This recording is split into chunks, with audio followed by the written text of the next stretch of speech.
Rose hangings అనేవి తయారు చేసేసుకోవచ్చు. ఇవి డ్రెస్సెస్కి బ్లౌజెస్కి ఎలా అయినా హ్యాంగ్ చేసుకోవచ్చు. బ్లౌజెస్కి రోజ్ హ్యాంగింగ్స్ ఎలా కుట్టాలో ఈ వీడియోలో చూద్దామండి.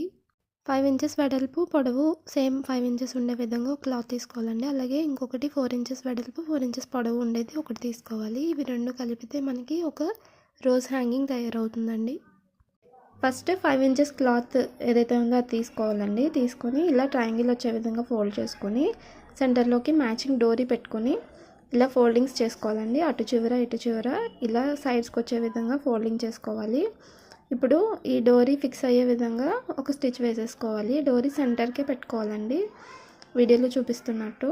ఇప్పుడు డోరీ ఫిక్స్ అయిపోయింది కదండి. ఇప్పుడు దీన్ని ఇంకొంచెం దగ్గరగా ఫోల్డ్ చేసుకొని ఇంకొక స్టిచ్ వేసేసుకోవాలి. ఇలా దగ్గరగా ఒక స్టిచ్ వేసుకున్న తర్వాత ఎక్స్ట్రా క్లాత్ని థ్రెడ్స్ని కట్ చేసేసుకోవాలండి వీడియోలో చూపిస్తున్నట్టు. ఇప్పుడు 4 ఇంచెస్ క్లాత్ని కూడా ఇలాగ ట్రయాంగిల్ వచ్చే విధంగా ఫోల్డ్ చేసుకొని ఫస్ట్ మనం డోరీ పెట్టినప్పుడు ఏ విధంగా అయితే ఫోల్డ్ చేసామో ఆ ఫేసింగ్ వచ్చే విధంగానే ఇది కూడా ఫోల్డ్ చేసుకోవాలి. ఫస్ట్ ఇది కొంచెం పైకి ఉండేటట్టు ఫోల్డ్ చేయాలి. ఈ స్టిచ్ కూడా ఫస్ట్ స్టిచ్ పడిన చోటే పడాలి. ఇలా స్టిచ్ వేసుకున్న తర్వాత ఈ ఎక్స్ట్రా క్లాత్ని కూడా మనం కట్ చేసేసుకోవాలండి వీడియోలో చూపించినట్టు.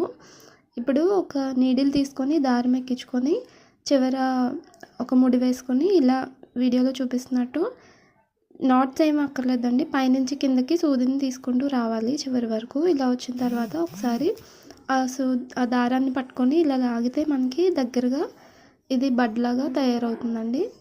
ఇప్పుడు ఒక నాట్ వేసేసుకోవాలి. ఇలా రౌండ్ చుట్టుకొని మనం పువ్వులకి వేసినట్టు నాట్ వేసేసుకుంటే 2-3 సార్లు ఇది టైట్గా ముడిపడిపోతుంది.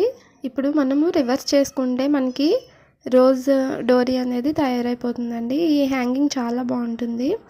ఈ డోరీస్ కూడా మనకి మీటర్ 5 రూపీస్ అలా ఉంటాయండి. మ్యాచింగ్ కలర్స్ కూడా దొరుకుతాయి ఇందులో.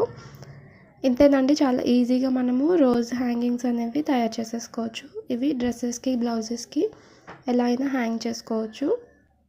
ఈ వీడియో మీకు నచ్చితే లైక్ చేయండి, షేర్ చేయండి, సబ్స్క్రైబ్ కూడా చేసుకోండి.